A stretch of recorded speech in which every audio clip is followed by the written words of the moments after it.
Welcome, I'm Ron Vandermeid, CEO of Premier Management Associates. This webinar is designed to focus on what it takes to analyze a business successfully. And that's a crucial step in proving our professionalism and developing trust with our clients. If you find that you're uncomfortable doing a good business analysis, or maybe you feel you're not very good at it, you're not alone. This doesn't come naturally to many even well-educated people. While having a strong education is a start, experience is really essential to knowing what to look for and how to ask for. One of the problems that we face is that small business owners are often embarrassed to have someone look at their flaws, and even more so when we look hard for them.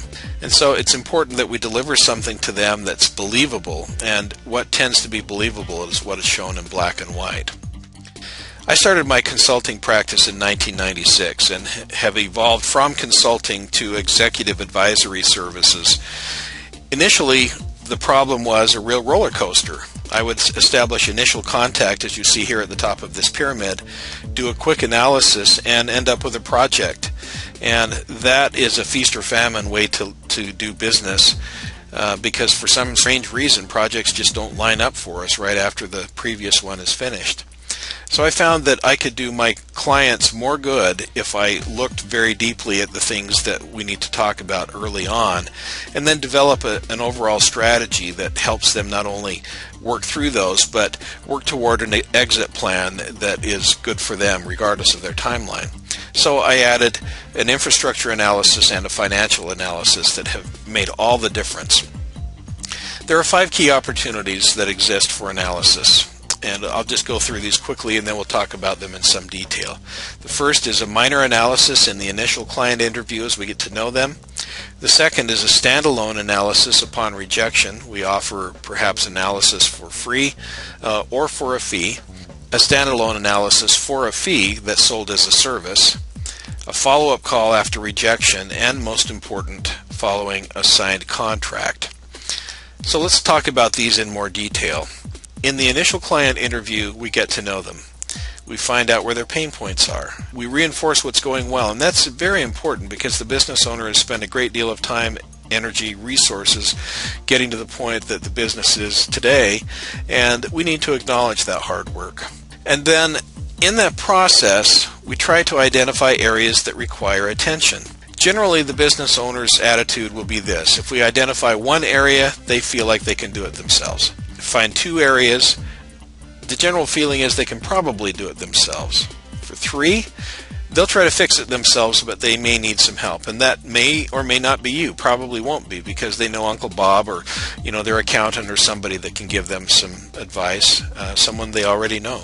Carl Gould suggests that 4 is the point of overwhelm. If there are 4 areas of need that we identify, it seems overwhelming to them and they really don't know how to overcome that.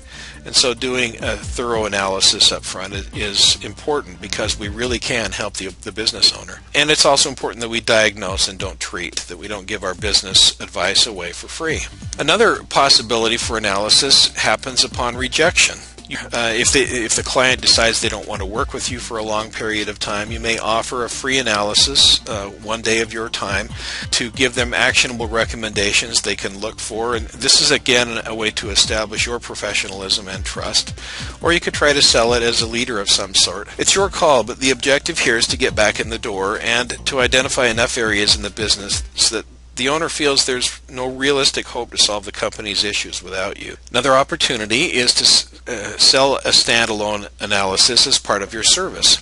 I do this as a scorecard, and if the business owner feels like they don't want to do a long-term client engagement, we can start with this and see how they feel. And so far in every case, the owner has felt to move on because we've identified so many things. I'm sure there will be an exception at some point, but so far the tools that we use have been very successful. If you do this, we recommend that you also offer training as an add-on to help the owner and the staff work through the issues. So don't just give them recommendations and leave, as most consultants do. Offer them a way to get through it by helping them learn what to do. And this again may lead to a longer-term agreement, and the risk is that it could turn into a project if you focus too narrowly, so you have to be careful about that. If you have visited with a business owner and they're not interested, it's possible that you could drop by a month or two later. Just check in and see how they're doing, if they've made any progress since you talked, and again, offer a free analysis with some actionable recommendations that will really help them, and just tell them that's your way of giving back to the business community, which should be heartfelt and genuine, and they may choose to do something more with you. It just depends on how you want to handle it. Now, the most crucial part of business analysis happens when you've actually been engaged by the client, and it's important to do this thoroughly. If you rush it or do a haphazard job of analysis, at best you'll end up with a project. If you take the time to do it right, you'll cover all aspects of the business properly. And the net effect of that is proper analysis, the discovery of more issues, and the chance to deepen and lengthen your client engagement, which really is to the benefit of the client, providing you don't bust their budget in the process. And part of our job is to make sure that we're building the business at the same time. So, when you have good analysis assets in place, good methodologies, good tools, you'll have greater confidence in your ability to analyze a business. You'll have a clearly defined process for analyzing both the infrastructure and the financial side of the business.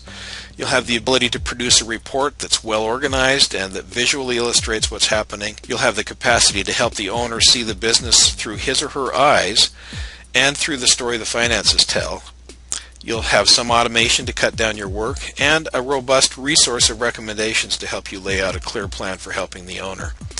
So in summary, we end up with a very balanced approach, as you see again with this pyramid, as opposed to the very quick analysis / project type of engagement. So what do you cover?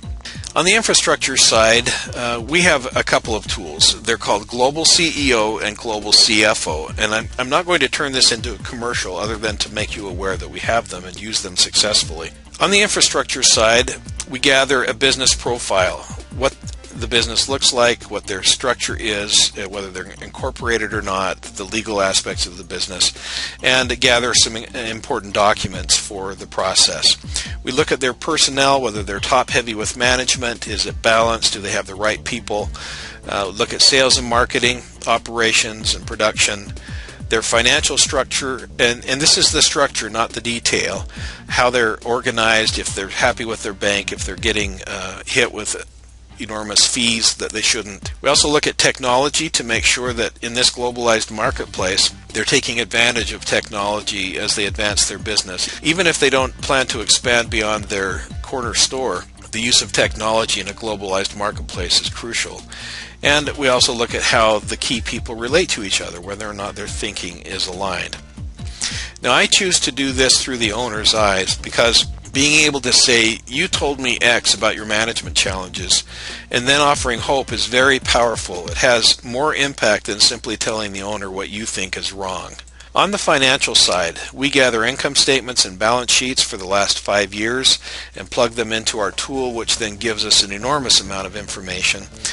We look at cash flows, we look at growth rates of expenses and certainly of revenues. We do pro forma projections, which is done automatically, but we, with those, can also do what-if scenarios that are just one-click easy, and it shows how these things impact the bottom line, it shows how it impacts the future, and it rolls up into the impact of the value of the business as well. We look at key ratios, which is very important to understand and to help the owner understand how those things work and impact their business. We do industry comparisons, provide some education, and a lot of visuals to help the owner understand the trends. So what if? What if we could also roughly estimate the value of a business, at least in some basic sense? What if we could really tell the story of how a company is managed through our analysis? That ought to be a goal. And what if we could automate much of this so that we discover issues more quickly and spend more time working with the owner instead of spending 3 months of money that they'll consider wasted as you come up to speed? Well, if you're interested in how we do it, our products are called Global CEO and Global CFO, and you'll find them on our website, topexecs.org. But you probably have your own tools as well, and if you do, that's great, and we applaud you. If not, perhaps you've learned some things here that are helpful to you, and if you'd like to check our products out, they've been extremely valuable to us and highly successful in many countries throughout the world. Thanks for stopping by.